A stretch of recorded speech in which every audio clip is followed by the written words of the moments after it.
Alors bonjour les amis, bonjour. J'avais le goût de vous partager quelque chose que j'ai trouvé extrêmement drôle en provenance de chez Microsoft, la fameuse annonce du 15 septembre dernier, où il semblerait que ce soit révolutionnaire, qu'on puisse utiliser son système Windows sans mot de passe. Pourtant moi sous Linux je fais ça depuis presque toujours en fait. Puis là j'avais le goût de vous faire voir comment c'était facile de faire ça sous un système Linux. Et la techno utilisée, en fait, on va utiliser une clé de chez Yubico, celle-ci par exemple. Et on va utiliser cette clé pour déverrouiller notre session desktop. Et comment ça fonctionne, vous allez voir, c'est très simple, c'est très rapide à mettre en place. Alors on est sur une distribution de type Arch Linux. Et on a besoin d'aller installer bien sûr avec Pacman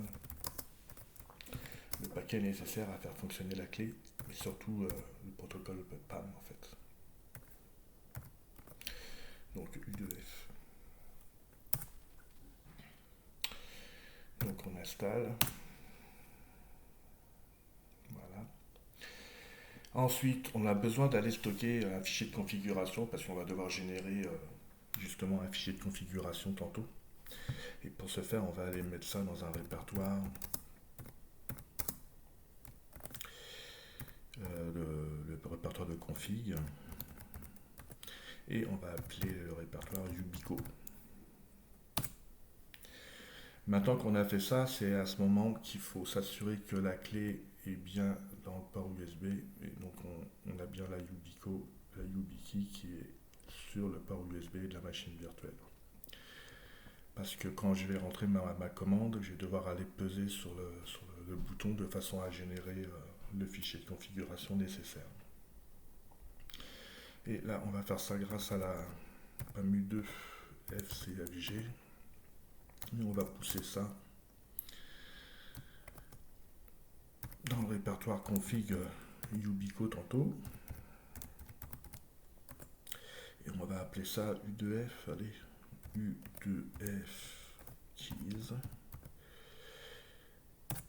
Et là, il faut que je pèse sur le bouton. Et voilà, c'est fait. Maintenant, j'ai mon fichier de configuration qui est généré. À partir de là, le plus simple maintenant, c'est d'aller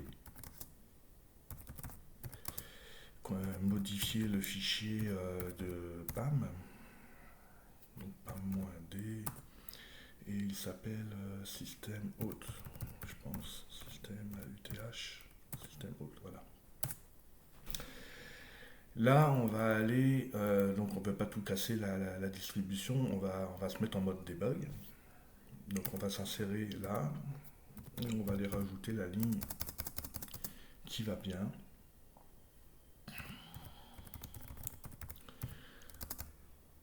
On va aller chercher donc le fichier PAM u2f.so.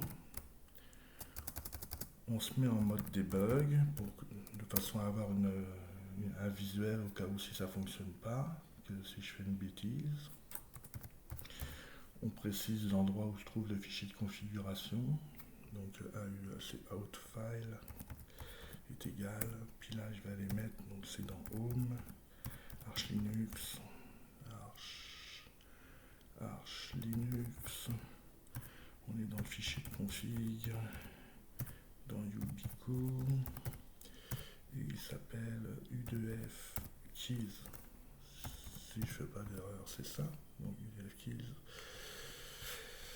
Voilà, donc là on est en mode debug. Donc on fait un CTRL X, on sauvegarde et on fait un reboot. Donc là, logiquement, si tout fonctionne bien, on devrait avoir le LACDM qui apparaît, donc le gestionnaire de connexion. Et il y a une erreur. Ah, j'ai oublié quelque chose. J'ai oublié quelque chose. Donc ça fonctionne là, mais j'ai oublié quelque chose. Donc j'ai quelque chose à aller à rajouter. Je vais vous expliquer ce que j'ai oublié.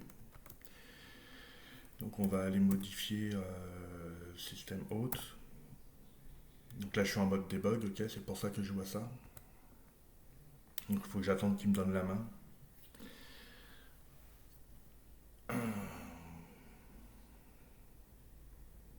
Quand il... Allez mon homme, donne-moi la main.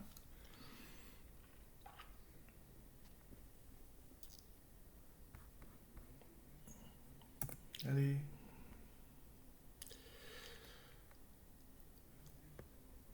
Bon voilà, donc là je mets mon... Oh, j'ai été trop vite. J'ai pas été assez patient. Donc on va attendre. Il devrait me donner la main, que je rentre mon mot de passe.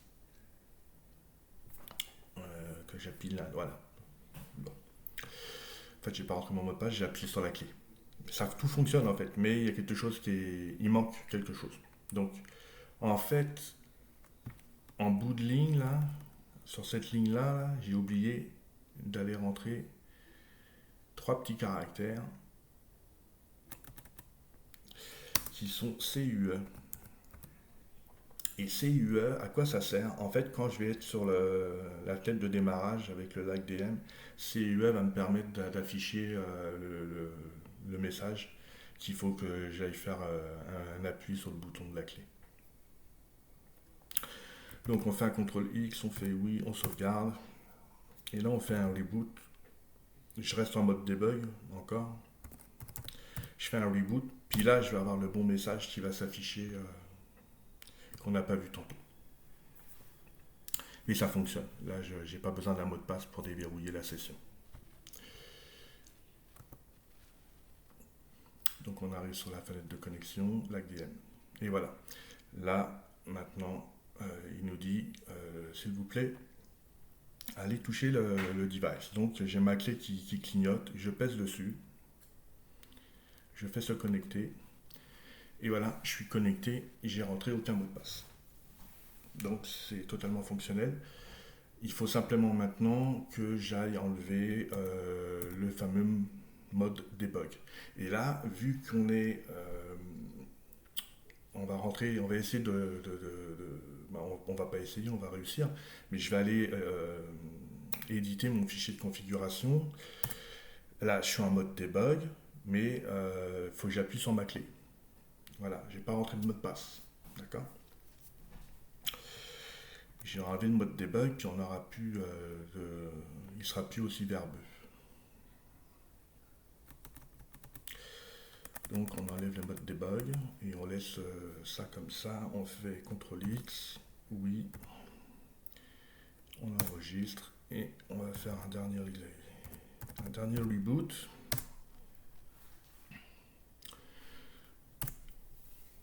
Voilà. Donc cette approche en fait là fonctionne très bien pour une session desktop. Donc voilà, la please touch the device. Je touch the device, je fais se connecter et me voilà, je suis connecté et j'ai plus besoin de rentrer le mot de passe. Et on va avoir la même chose. Si maintenant je me mets en ligne de commande et que je veux faire comment on appelle ça, une mise à jour du système. Donc je vais faire un sudo pacman-syu.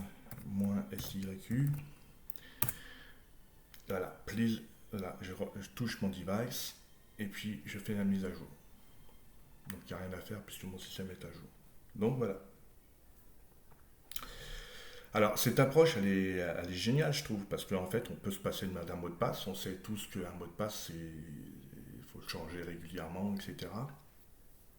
Là, ça marche pour administrer mon système, ça marche pour me connecter à mon système, mais je pourrais très bien aussi avoir la même approche pour mes connexions SSH et remplacer mes certificats quand je me connecte sur des serveurs distants uniquement à l'aide d'une clé. Ça veut dire qu'il faut que je mette ma clé physiquement sur ma machine pour pouvoir monter ma session SSH.